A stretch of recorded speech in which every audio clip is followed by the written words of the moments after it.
this is an iHeart podcast. Guaranteed Human.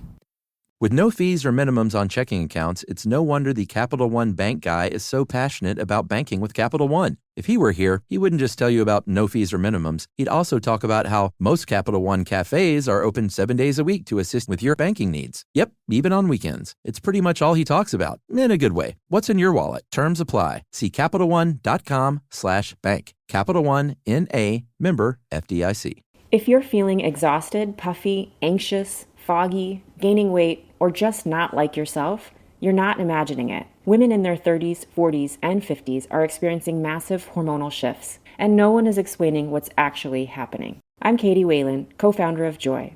I built Joy because I lived this. The fatigue, the mood swings, the weight changes, the confusion. Your symptoms are biological, not personal. And AI-generated lab reports won't fix them. Every Joy lab includes a visit with a licensed clinician who specializes in women's hormones and connects every biomarker to how you feel. Energy, metabolism, mood, sleep, skin, weight, everything. Then, we personalize real solutions: hormone therapy, peptide therapy, supplements, and lifestyle protocols. Get started at joyandblokes.com today. This month, new customers get 50% off labs, and you can add our estrogen face cream for just $1 with clinician approval. Use promo code PODCAST at joyandblokes.com. Brought to you by the reinvented 2012 Camry. It's ready. Are you? Welcome to Stuff You Should Know from HowStuffWorks.com.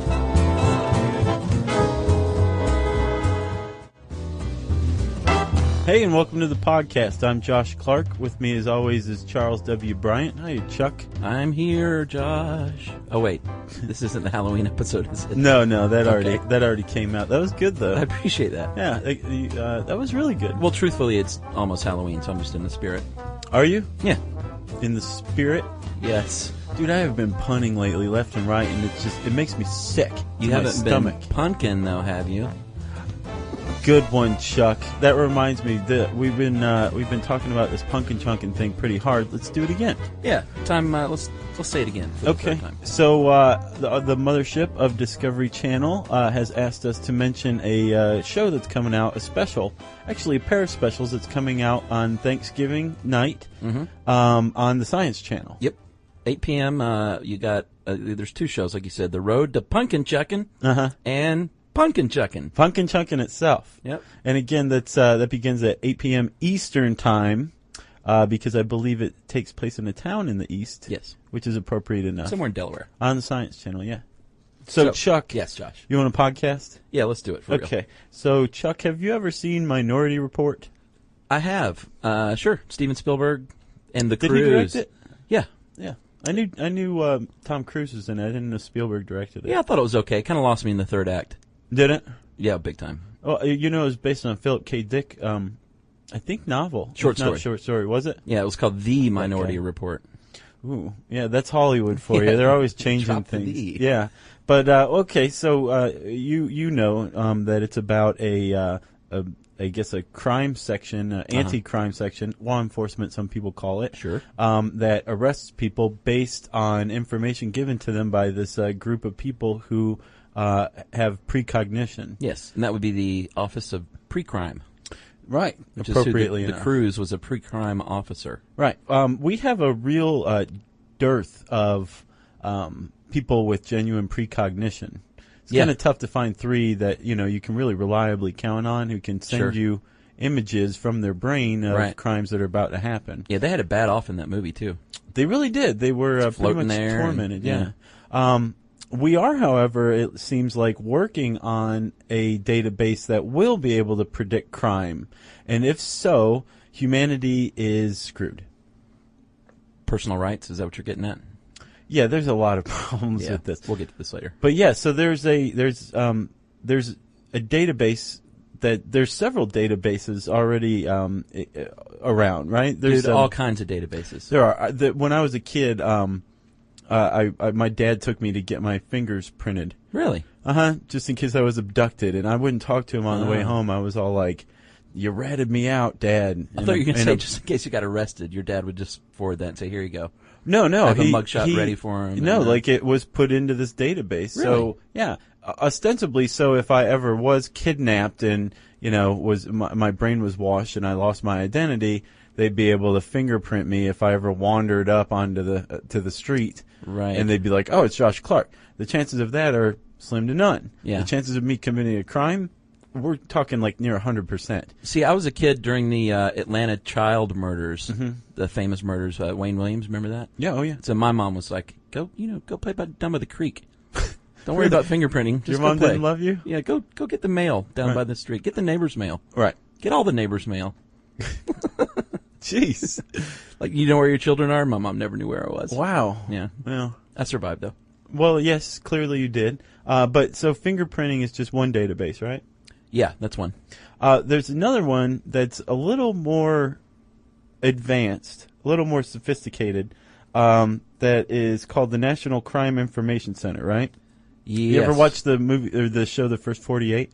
No. Dude. I heard it's good. It is good. I sleep with a hammer next to my bed now because of that show. What's the concept there? Within the first 2 days is when all the evidence is like hot and yeah, well, that's when you should if get they all the good don't evidence? if they don't close a homicide within the first 48 hours, the chances of them ever closing it drop dramatically. Oh, close it. Uh-huh. Oh, wow. Yeah, so they sometimes they do, sometimes they don't. Well, that's depressing. But it's a real life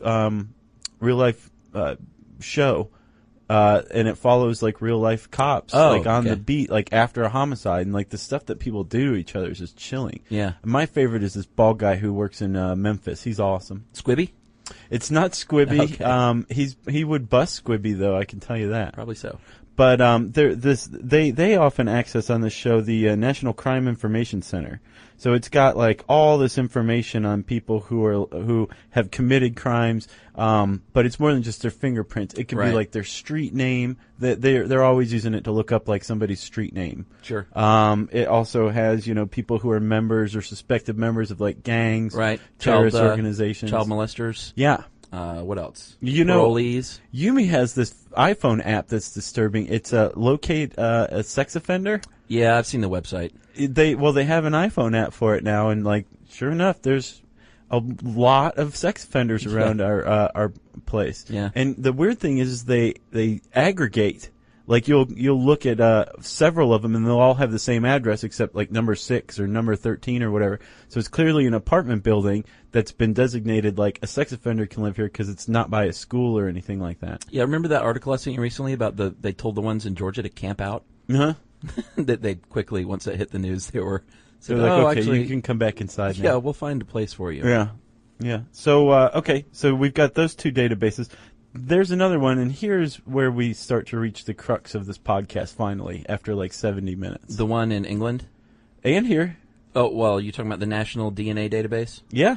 Yes, that started in England in 1999, and initially it was just people who had been convicted of crimes that they would get their DNA and keep that on file. Yeah. But that changed, didn't it? It did change. In, I think, 2003, they expanded it to include anyone who's ever been arrested. Right. So basically, if a cop goes, I'm going to take they can arrest you and let you go on the spot. Sure. But if the cop can collect the sample right there, if he's got a mobile sample kit, they can take your blood. Even if you didn't do anything. Yeah, even if they're like, oh, sorry, buddy, yeah, exactly. And you can't say, can I get that swab back? Mm-hmm. And they'll break your arms. And before 2006, I think, they that was still, most people weren't getting arrested. But that year, Britain expanded the list of arrestable offenses. Yeah, including wearing a seatbelt.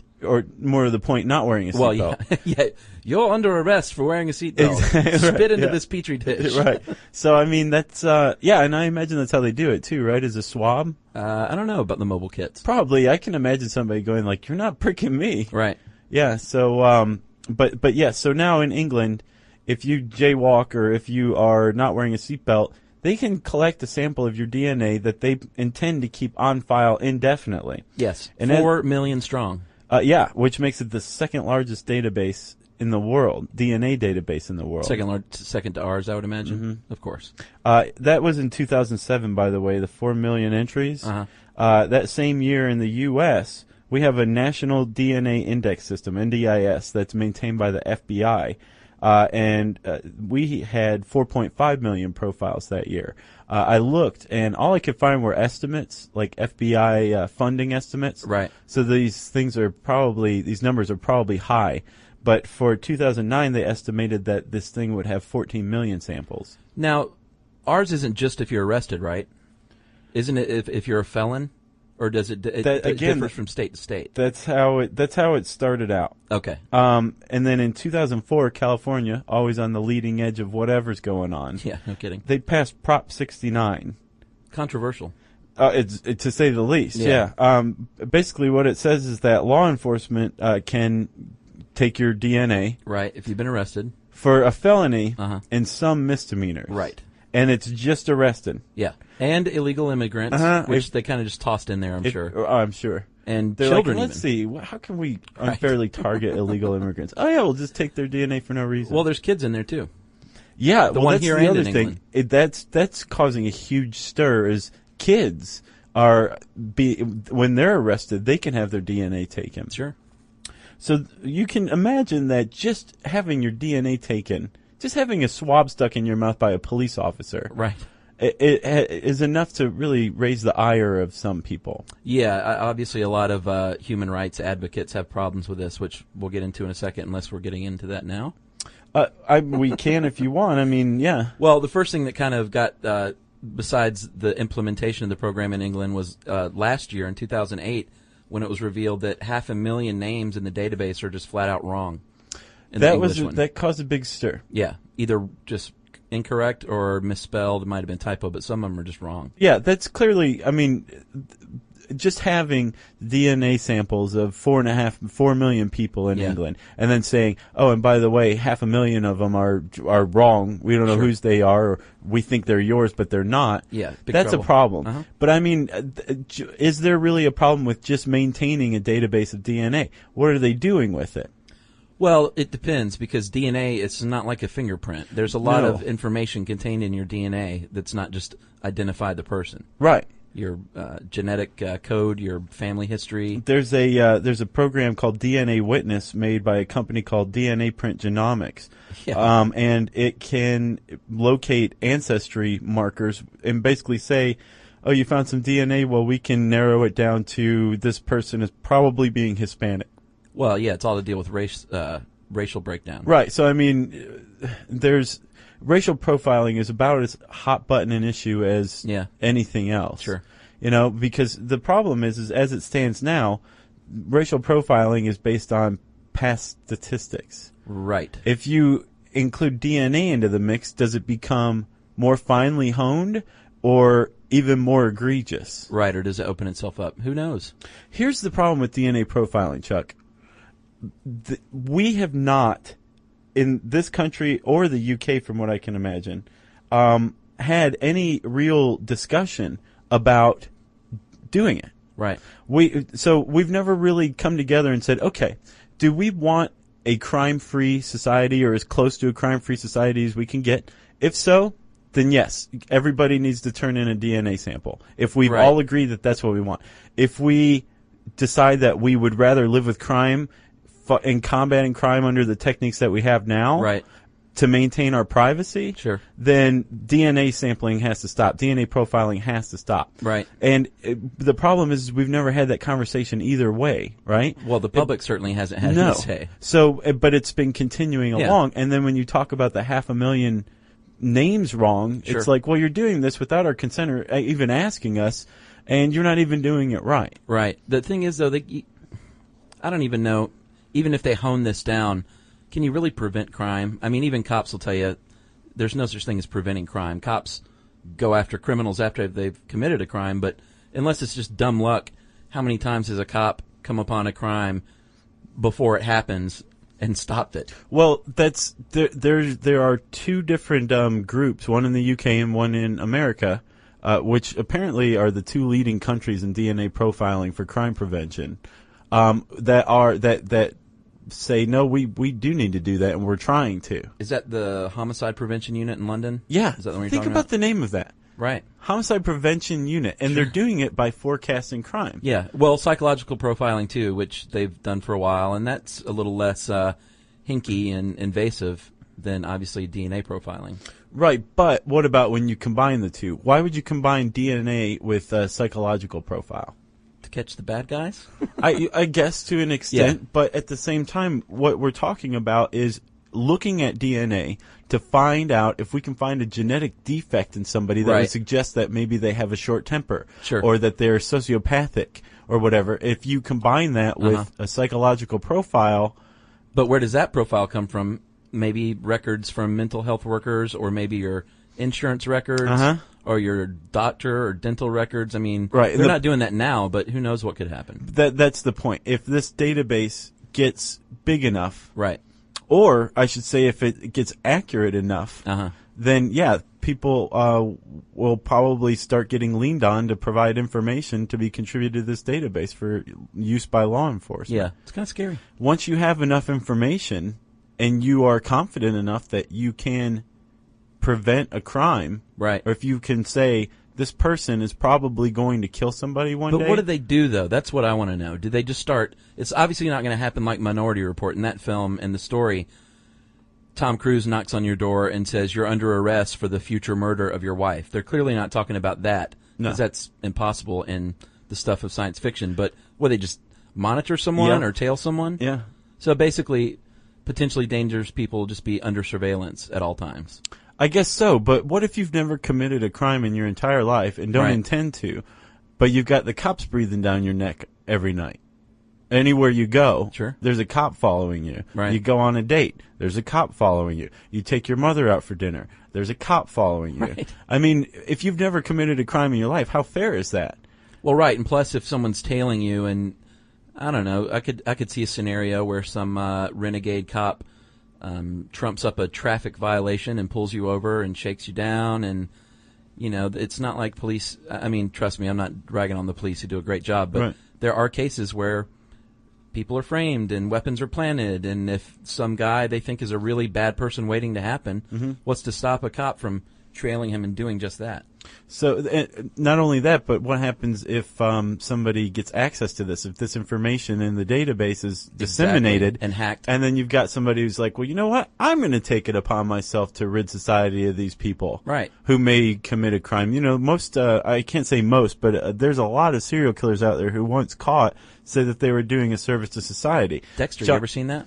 I haven't yet, but I am aware. Same scenario. I love 6 Feet Under. Nate dies, by the way.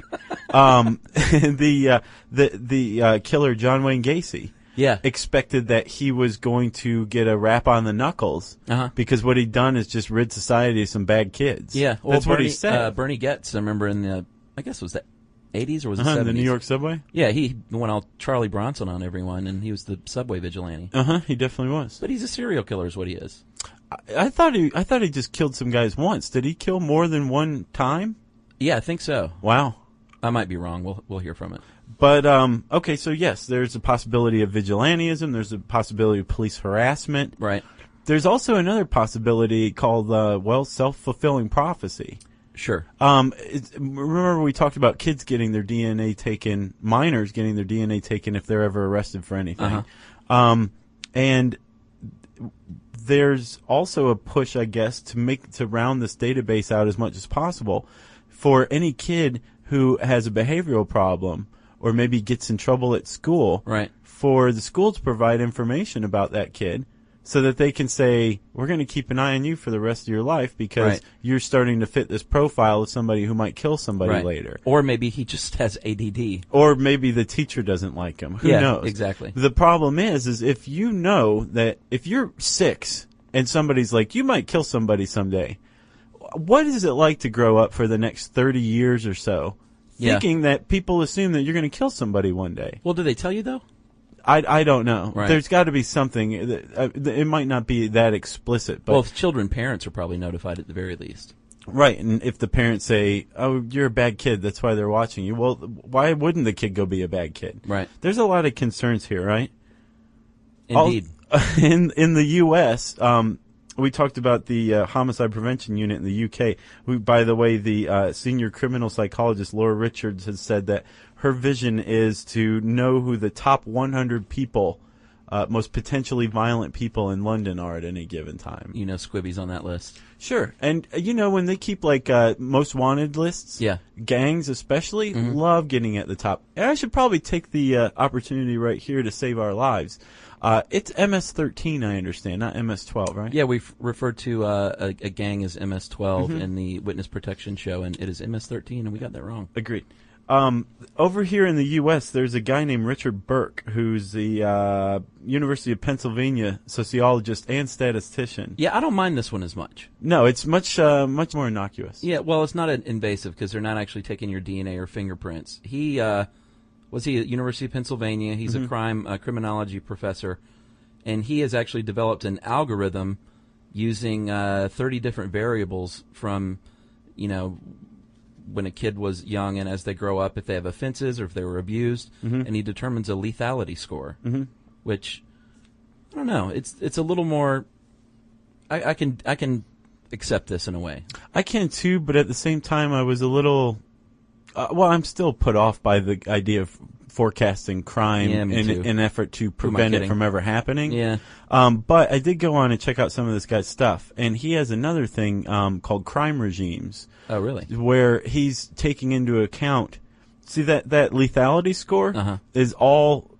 centered around the individual. Right. And there's a movement afoot where sociology is making a huge move to take crime completely away from psychology. I talked to a sociologist who's like, psychology's completely failed at explaining serial murderers. Really? Sociology's time to explain it, right? So this guy's taking into account like time of day, day of the week, area, like the location.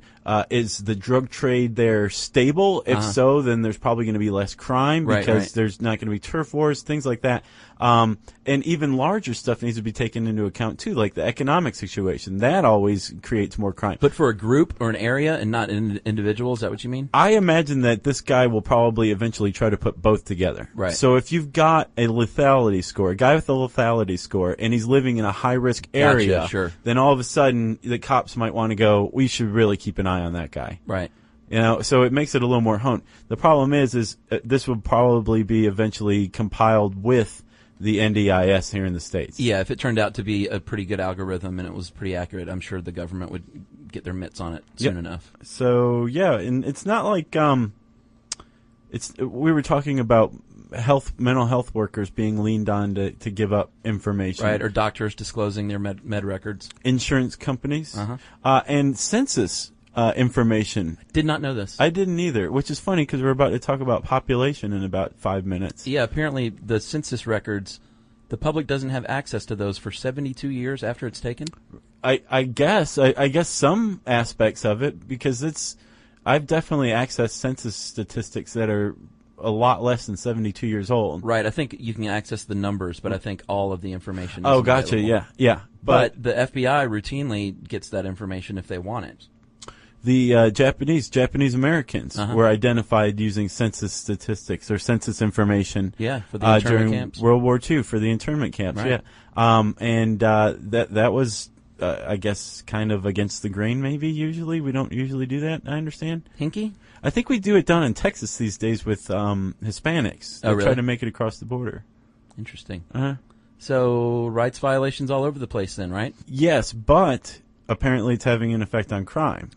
Yeah, I guess so. Supporters in England will say that more than twice as many crimes have been solved using the DNA samples in the year 2005 as were solved 6 years before that. So, maybe it has an effect. It does. So they have the cameras over there too.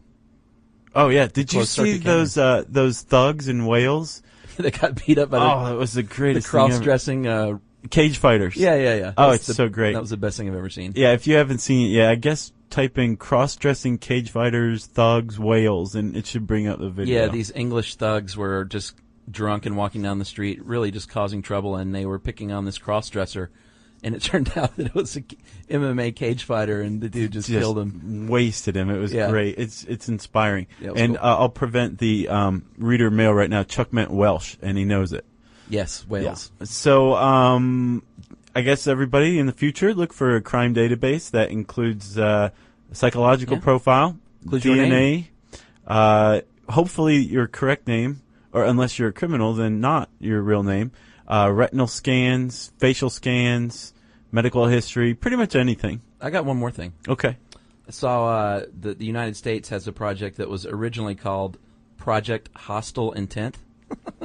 They've since renamed it Future Attribute Screening Technologies, and it's one of these deals where they're going to make it a mobile unit, like a trailer truck that you walk through before you go into the football game, and it reads your pulse, your breathing rate, your eye pupil dilation, and supposedly to predict if you're like shifty or angry.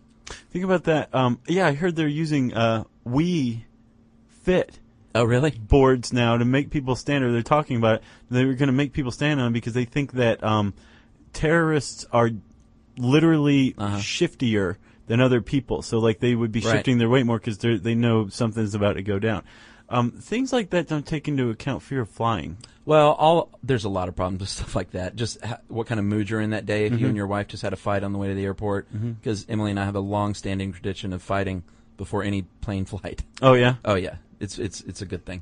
And then, of course, once this is in place, one of the guys called what we would see as security theater, which is not being shifty or acting like, you're going to Hawaii on a vacation. Right. So trying to trip up the machine. Sure. So look forward to that, too. Yeah. The end. The end. So if you want to learn more about our colleague Shanna Freeman's predictions for future crime databases, you can probably get away with just typing in future crime in the search bar at howstuffworks.com. Also, try typing in unicorn. See what comes up. I think you'll be pleasantly surprised. And Chuck, I said search bar. Right. Which means it's time for listener mail.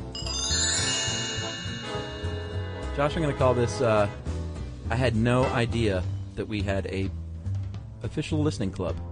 That's what I'm going to call it. Oh. This is on the blog, but I'm going to read this, and this has kind of blew me away. There are some U.S. Americans living in South Korea, and they actually formed a little listening club, and they get together, and they listen to our show, and they said during the assemblies, we listen to you two ponder various interesting topics, and then discuss them further by offering our own thoughts and experiences, and complement our sessions with libations of the alcoholic variety. So they formed a drinking game to our show. Let me tell you what they drink to, and they're listening now, so we're going to really get them hammered at this point. Every time there's a new statistic quoted, which I believe we do on 4 out of 5 shows. At least. And when we refer to our producer, Jerry, over here, there's Jerry. Hey, Jerry. So we've said Jerry like 4 times, so it's probably about 4 shots. You said Jerry? I said Jerry. We refer to our producer, Jerry. Right. When someone shares any of our first names, so if they're in the club and we say their first name by happenstance, they drink. And I know who wrote this was Richard, so we're going to say Richard like 4 more times. Richard. Yeah. And Jerry. Yeah. And also, when you say chuckers. I don't know that I said that in this one, did I? You could say it now. Chuckers. And the final thing, Josh, they drink to, I think you're going to like this, is they're getting your back, dude. The whole I, me thing that we've been hearing about for the past 160 shows, whenever you actually correct yourself now with the I, me, is when they drink.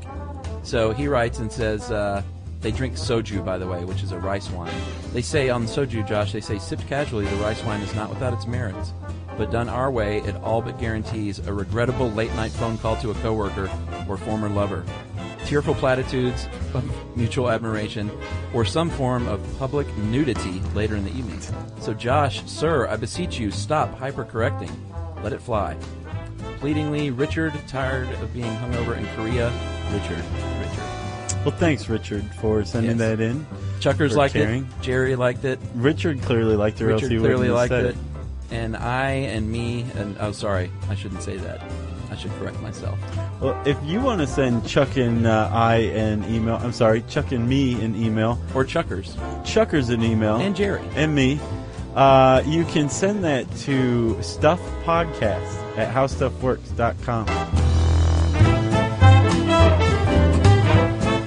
For more on this and thousands of other topics, visit howstuffworks.com. Want more How Stuff Works? Check out our blogs on the howstuffworks.com homepage. Brought to you by the reinvented 2012 Camry. It's ready. Are you? At CVS, it matters that we're not just in your community, but that we're part of it. It matters that we're here for you when you need us, day or night. And we want everyone to feel welcomed and rewarded.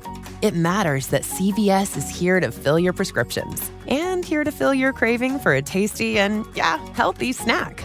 At CVS, we're proud to serve your community because we believe where you get your medicine matters. So visit us at cvs.com or just come by our store. We can't wait to meet you. Store hours vary by location. If you're feeling exhausted, puffy, anxious, foggy, gaining weight, or just not like yourself, you're not imagining it. Women in their 30s, 40s, and 50s are experiencing massive hormonal shifts, and no one is explaining what's actually happening. I'm Katie Whalen, co-founder of Joy. I built Joy because I lived this. The fatigue, the mood swings, the weight changes, the confusion.